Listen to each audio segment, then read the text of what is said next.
iMamelodi Sundowns iyona edlubhedu uma iqhathaniswa nePirates esikhathini esedlule. iDowns isike yathela amabhakabhaka ngehlazo kweminye yemidlalo abasayidlalile yawaphaxabula ngo4-1 amahlandla aze abamabili nyakenye. Ngisho ukudlalela ekhaya kwenzanga amehluko kwezimnyama. Kodwa umqeqeshi wePirates uYose Rivera uthi umdlalo wakusasa iwona bazowusebenzisa ukuguqula izinto.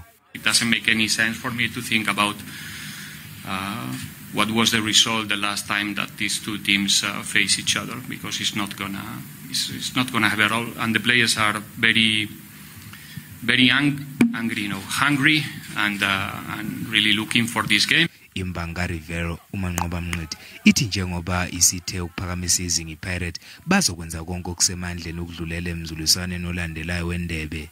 We have not played Pirates and we don't know what Pirates is capable of offering in this match, but all we would want is to go through to the next round of the competition. Kusenjalo I-Kaizer Chiefs izosingatha umdlalo wayo naMaZulu emlenzeni wokuqala we-Semifinal ye-eMTN-8 eFNB Stadium ngesonto.